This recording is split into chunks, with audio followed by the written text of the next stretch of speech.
AEW, we have a problem. That was the title of a video I did about a year ago or so, and I kind of caught some flack about it because, things aren't that bad and you're over-exaggerating, blah, blah, blah. Well, now taking a look around and things are getting really bad. I mean, look at that meme right over there. That side, it's hard to tell with the mirror. Edge, Adam Copeland, standing there in the middle of the ring, cutting his promo on live TV with a completely empty crowd behind him. What's a guy like Edge think when he leaves a company like the WWE and he goes down to an AEW and that's what he sees, an empty crowd? It's getting bad. The problem with the attendance, the problem with the ratings, it's a problem with the booking. And this was the topic of conversation on the Jim Cornette Experience this week.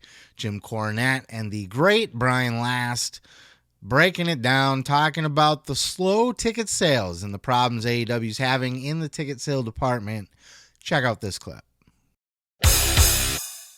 And so you have some information on upcoming ticket sales to the events, do you not?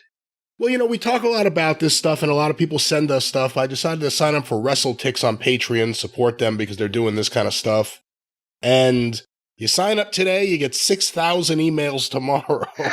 We've received a lot of emails. Let me see this one, because a lot of these say first count, and I guess that means when they first started selling. But, for instance, November 22nd, Dynamite is coming to the Wintrust Arena, Chicago, Illinois. The available amount of tickets right now are 3,107. The current setup is 5,224. And the amount of tickets still distributed, the amount of tickets overall distributed right now, 2,117. The last time they were in Chicago, June 21st, 6,291. But the last time they were in that arena, they did better, and then they shit the bed when they fired the fucking hometown hero the week before the last pay-per-view there, and now they've sold 2,000 tickets 2 weeks out for a national television program. And that's not all. It's not just the ticket sales, it's in the ratings as well, as we have in this clip here from Dutch Mantell's podcast Storytime with Dutch Mantell, him and James talking about the low ratings this week and the Wrestling Observer trying to make excuses for it. This is, of course, the same day as the Collision, the same day as Crown Jewel. Check out this clip. AEW Collision numbers were 366,000 this past Saturday, 0.09 in 18 to 49, the second lowest viewership ever. Average this past Saturday. College football. That's good. Well, I'm going to give you the quote for Bryan quite soon. College football competition was far lower than usual, but WWE Crown Jewel was on earlier in the day, but not head-to-head. It should also be worth noting that Rampage did 298,000, which also may have been the second worst viewer average. Wait a minute, Rampage did what? 298,000. Wow. Seriously, they get more with old movies. Hell, that's I swear to God. Impact, that makes Impact look good. Yeah. So, Bryan Alvarez went on Wrestling Observer Live this past Tuesday, trying to spin the second worst Collision rating ever with no significant direct competition into a positive. I guess this would be considered good news, okay? The Collision quarters were virtually an exact straight line. There were no ups and downs. Like, the biggest up and down was like maybe 40,000 viewers at the very beginning, and other than that, it just went straight across. I mean, it's easy to go straight across when no one's watching in the first place. Yeah. And who knows what, you could just have it on to record. You're not even watching it. You may not even watch it, but I don't think that's good. And we predicted this several months ago when we said that they're going to be running into those WWE pay-per-views and college football. But I don't know how you can spin that into a positive anyway. because when the advertisers look at it, they don't look at what's it's against or anything. They look at that bulk number and they go by there. That's what they're paying it for. Yeah, and the advertising, as we found out with SmackDown very recently, advertisers don't pay as much for wrestling as they do for certainly other sports or regular TV anyway. So wrestling has to do fantastic in the ratings. That's always been that way. Look, man, things are getting really bad for AEW. This is stuff that you can't make excuses for any longer. Why are people not going to the live events? I can tell you from my own personal experience, I skipped AEW the last time they were in my own town. And of course, I also chose to skip an AEW event and go to SummerSlam instead, which in hindsight, SummerSlam was kind of lame as well. But look, I've been to AEW shows before, and I've talked about it on this show. I've been to 2 shows. I went to the Blood and Guts that was in Detroit, and I went to the where Sammy Guevara went off the top of the cage, and Cesaro did the big swing to Jericho on top. And I was at the First Dance where CM Punk made his debut for AEW at the United Center in Chicago. Both of those were huge events, and they were packed to the brim. They were full crowds, other than like whatever which would be left open behind the TV, the cameras and the production and all of that. And other than that, they were jam-packed and the fans were enthusiastic. So what happened? Well, let's take a look at it. Because, in the ratings, even around then, we're struggling to stay over 1 million, to hit 1 million. The show started off kind of hovering around 1 million, 1,000,001, 1,000,002, 900,000. Now it's been, in 700, 800,000. Even into the 6s if it's on a different night. It's not good. That's Dynamite. That's their top show. Rampage in the 200,000s. 200,000s. Nobody's watching the show. That's like an margin of error amount of people. It's bad. It's bad. And look, I love AEW, or I did. So that's the thing. As a fan, so I've skipped the last couple shows that have come to my area. And the reason I have is because why would there was nothing there I wanted to see. AEW has a good roster of talent, but I think once you've seen all the talent live, why do I want to go to see them live again? Unless there's good stories going on, good shit happening. That First Dance was all about CM Punk. The rest of the show was kind of crap. There wasn't a lot of other good stuff even around it. That was a one-man show. Everybody was there for one reason. But it was worth it. Totally worth it. For that Blood and Guts match, that Blood and Guts show in Detroit, that was a bomb-ass show. Even Rampage had the Rampage Rumble where Brody King did the choke elimination of Darby Allin. Even in the crowd, we all gasped at that. That was just, man, there was some cool shit going on back then. So what happened? Why not go back? Well, I mean, look, their top stars are out injured or fired. CM Punk fired.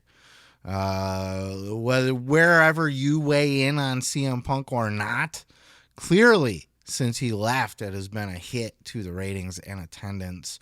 Why hasn't Adam Copeland made a difference in that? That surprised me. I actually thought that Edge would make a difference. I thought between him and like a Mercedes Moné, they would be the difference makers that would kind of replace a CM Punk. But that hasn't seemed to be the case. It seems like shit's still going down. And even, in fact, bringing in Adam Copeland has kind of given AEW TNA vibes. People are starting to say that. And that's where we know that's concern. So, like, I personally skip the shows because there's no, Bryan Danielson's out hurt, Punk's fired or gone, Adam Cole Bay's out hurt, but like even Adam Cole I don't care about anyway because he hasn't bothered to hit the gym since he got signed to AEW. I'm not a body shamer, but you are a professional wrestler. Key word in that phrasing, professional. I would think if it's your job to be a tough guy on TV in your underwear, you should probably do like some sit-ups and push-ups and go fucking pound some weights. But I digress. I'm a body shamer. Just let any old skinny fucker on TV. Anyway. So, and then what? Like Keith Lee he's a joke with his recent match with Samoa Joe. He's all grayed out like fucking Phil Banks from Fresh Prince of Bel-Air. Nobody cares. Samoa Joe, as cool as he is and as over as he should be, he's not. MJF hasn't moved the needle as champion. I think it's time to reevaluate that situation. That their top story was the Adam Cole MJF storyline. And then Adam Cole got hurt. People were starting to dig that, and now it's like, eh. And now it's been dragged out and kind of lame. And everything that people liked about it's kind of getting boring and stupid now, right? And who's behind the mask? It's probably Adam Cole, which would be, that's that's what they should do. And that would be a dope, I think, they could do something dope with that if it was him behind the mask. But, like, why? What? I don't know. Is that enough to draw you out? Are you... I can't tell you the last time I've started to keep tabs on AEW and not. This is what I did with WWE when it got unbearable. There was a stretch there in the mid 2000s, right up until a couple years ago, where Triple H started to get more creative control. WWE is just unbearable, and that's really where AEW was able to see a rise. And I think that's the second problem here, is that AEW was able to be an alternative brand. They were a competitor brand, as Tony likes to call himself, the Pepsi to their Coke.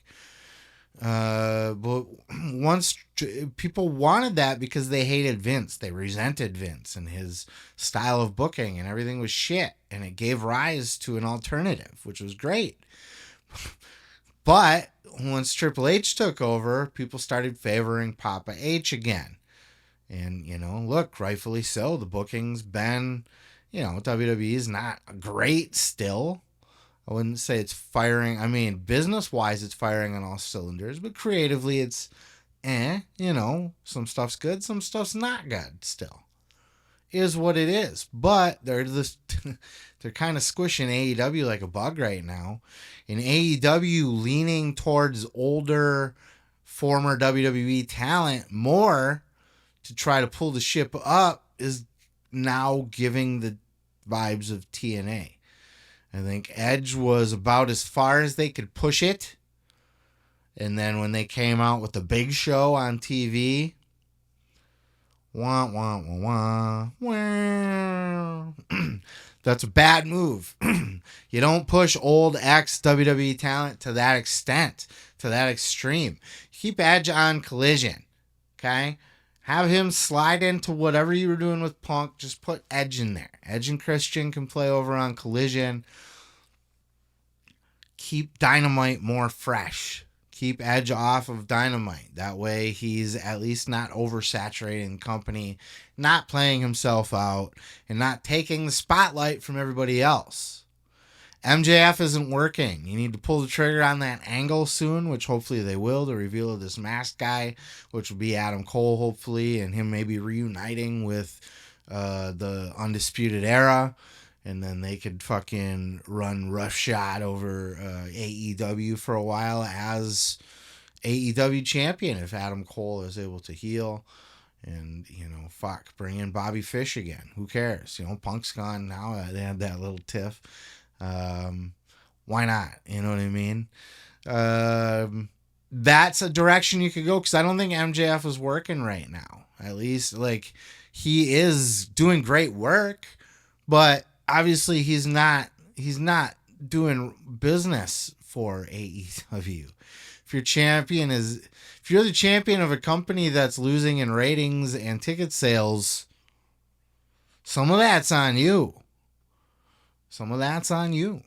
So they need to make a move there, but who do you even put it on? Bryan Danielson keeps hurting himself in every match that he has. Tony Khan's he's got ADD booking. He's stretching himself too thin. He's making an ass of himself online. That's the other thing. People are now...